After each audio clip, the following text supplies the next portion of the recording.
pero kailangan magsalita na siya. Hindi po pwedeng manahimik. Either umamin or pasinungalingan. Kung pasinungalingan, hindi lang salita-salita lamang. Mga kabayan, muling ibinunyag ni former Presidential Counsel na si Atty. Harry Roque na pinatunayan na ng isang opisyal ng PDEA na legit at hindi gawa-gawang dokumento ang ipinakita ni Maharlika at dating Pangulong Duterte na nasa listahan ng PDEA ang pangalan ni PBBM at napatunayang gumagamit siya ng pulburon o ipinagbabawal na gamot.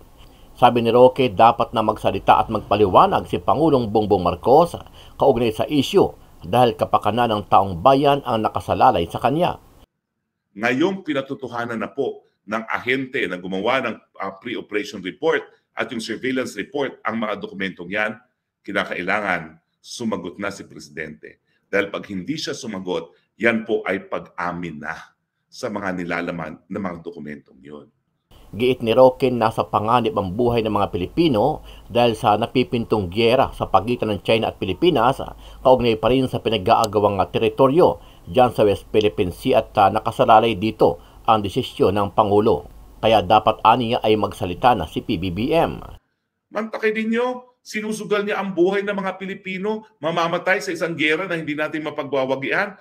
Yung pala, merong impluensya ng droga ang kanyang pag-iisip. Kaya naman pala, nangako rin ng 20 pesos kada kilo. Yan naman po hindi ko sinasabi na conclusive na siya gumagamit ng droga. Pero kailangan magsalita na siya. Matatandaan na muling isiniwalat ng dating Pangulong Duterte sa isang event na bangag at adik ang ating Pangulo na si PBBM. That's why sinasabi ko na sa inyo ngayon, si Bongbong Marcos bangag noon, ngayong presidente na, bangag natin ang presidente. Kasabay ng talumpati ng dating Pangulo, muli niyang binanggit na pinakitaan siya ng listahan ng PDEA kung saan ay nandoon ang pangalan ni PBBM.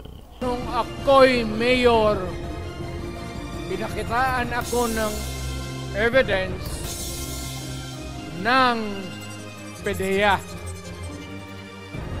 Doon sa listahan, nandoon yung pangalan mo. Ano ang masasabi mo dito, kabayan?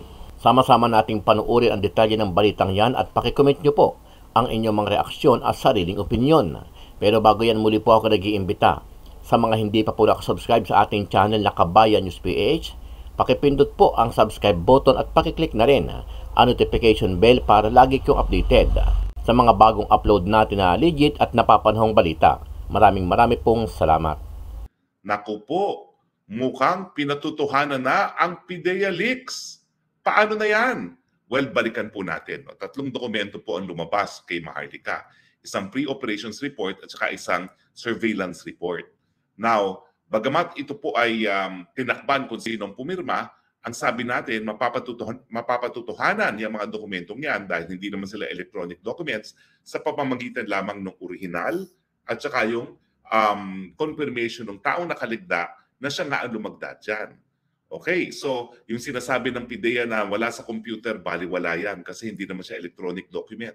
Siya ay isang ordinaryong papel na ang proseso ng pagpapatutuhanan limitado sa original at saka yung pagpapatunay ng nalagda nga niya yung nasa papel.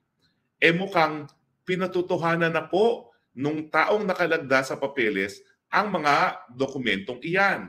Paano po? Kasi po nagkaroon ng 2-page letter. Ito po yung 2-page letter na ilinabas din ni Maharlika. Ano bang nakalagda rito? Nako, tignan nyo itong second paragraph. Ito po, in-expand namin ang second paragraph. Tungkol dun sa mga classified information, tungkol sa mga dokumento ng political blogger na tumutukoy kay Maricel Soriano at politician Bongbong Marcos and others, alam ng lahat sa ating ahensya na ako po, nung panahon na yon, ang personal na nag-interview sa confidential informant noong March 10, 2012 at the IIS office in front of some IIS personnel who were present at the time. And the said interview was reduced to a sworn statement. The following day, upon taking the witness deposition, he immediately prepared the pre-ops and authority to operate for possible casing and surveillance, a process under the PDEA Manual of Operations. So sinasabi po, nung nakapirma doon sa mga dokumento, yung pre-ops report at saka yung ano pa ito isa, yung surveillance report na siya daw ang nag-interview sa confidential informant. At sa bisa nung kanyang interview sa confidential informant, ginawa niya yung dalawang dokumento na ilinabas ni Maharlika. Ibig sabihin, pinaninindigan niya na siya nga ang gumawa ng mga dokumento ni Maharlika. Ano ibig sabihin yan? Pinatutuhanan po niya yung kanyang dalawang dokumento na nainalabas na ni Maharlika. Yung pre-operation report at saka yung surveillance report. Dito sa pangatlong paragraph, bagamat hindi na po natin na-expand yan, ang sinabi niya dyan, yung pangatlong paragraph ay bagamat nagawa na yung pre-operation report at saka yung surveillance report, may pumigil nga doon sa pag-actual lusob, no? Doon sa condominium na high-end sa Makati. At pinangalanan niya kung sino yung mataas na opisyalis ng PIDEA. Apparently, isang mataas na opisyalis ng PIDEA ang pumigil doon sa pag-undertake ng actual operation. So ano po ibig sabihin nito? Mukhang dahil nagsulat ng ganito itong gumawa ng pre-operation report at surveillance report, pinatutuhanan po niya na siya nga ang responsable dito sa dokumento ito. Ibig sabihin, totoo ang mga dokumento na noong 2012 nagkaroon talaga ng ebidensya ang PIDEA sa pamamagitan ng isang confidential informant na gumagamit ng pulburon ang ating presidenteng BBM sa isang high-end condominium sa Makati. Ito ay kinorroborate ni Presidente Duterte nang sinabi niya sa Davao na nakakita siya ng ebidensya galing sa PIDEA na gumagamit ng pinagbabawal na gamot ang ating presidente. Ngayong pinatutuhanan na po ng ahente na gumawa ng pre-operation report at yung surveillance report ang mga dokumentong yan, kinakailangan sumagot na si Presidente. Dahil pag hindi siya sumagot, yan po ay pag-amin na sa mga nilalaman ng mga dokumentong yun. Ano ba nilalaman ng mga dokumentong yun? Meron silang informant na palagi nagpupunta sa isang condominium unit sa Makati, itong ating presidente kasamang isang babaeng artista na doon sila tumitira ng pulburon.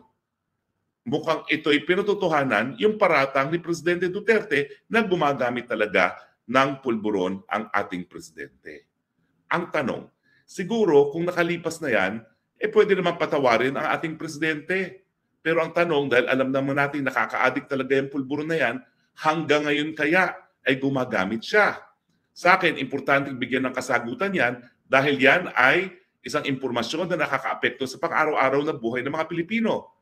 Mantakin nyo, kinakaladkad tayo sa gera, yung pala, kung siya ay high at nasa influence ng pulburon, ay tama ba yung desisyon niya? Mantakin ninyo, sinusugal niya ang buhay ng mga Pilipino, mamamatay sa isang gera na hindi natin mapagwawagian, yung pala, merong impluensya ng droga ang kanyang pag-iisip. Kaya naman pala, nangako rin ng 20 pesos kada kilo. Yan naman po hindi ko sinasabi na conclusive na siya ay gumagamit ng droga. Pero kailangan magsalita na siya. Hindi po pwedeng manahimik. Either umamin or pasinungalingan. Kung pasinungalingan, hindi lang salita-salita lamang. Kasi merong mga confidential informant at may mga taong gobyerno na talagang nag-casing na sa kanya. Kinakailangan talaga magpa-drug test. Pinaninindigan ni Presidente Duterte na pinakitaan siya ng ebidensya na nasa listahan ng gumagamit at pinagbabawal na gamot ang ating Presidente Marcos. Yun lang po. Hindi dapat paratang ang naging sagot ni Pangulong Ferdinand Marcos Jr. sa mga akusasyon sa kanya ni former President Rodrigo Duterte. Ayon kay dating presidential spokesperson Harry Roque, bagamat hindi sapat na katibayan ang sinasabing pagkakasama ni PBBM sa drug watch list noon, mas mabuti kung direkta na lang nitong itinanggi ang binitiwang pahayag ni Digong sa halip na ihayag na posibleng epekto ng iniinom nitong pain reliever ang kanyang mga nasabi sa rally sa Davao City noong linggo. May drug addict tayo na presidente. Sa isang talumpati sa prayer rally sa Davao City, tinawag ni dating Pangulong Rodrigo Duterte na drug addict si Pangulong Ferdinand Marcos Jr. Inilarawan ng dating Pangulo si Marcos na bangag at sinabing alam ng Armed Forces of the Philippines ang tungkol rito. That's why sinasabi ko na sa inyo ngayon, Si Bongbong Marcos bangag noon, ngayong presidente na bangag natin ang presidente. Kayong mga military, alam ninyo yan. Lalo na yung nasa Malacanang. Alam ninyo. The Armed Forces of the Philippines, alam ninyo. Dagdag ng dating Pangulo, nakasama ang pangalan ni Pangulong Marcos sa listahan ng Philippine Drug Enforcement Agency o PDEA at aniya iniingatan niya ito dahil silang dalawa ay magkaibigan o magkakilala. Nung ako'y mayor, pinakitaan ako ng evidence ng PDEA. Doon sa listahan, nandoon yung pangalan mo. Ayaw kong sabihin yan kasi magkaibigan tayo. Kung hindi magkaibigan, magkakilala. Ikaw pumapasok kayo ng alanganin.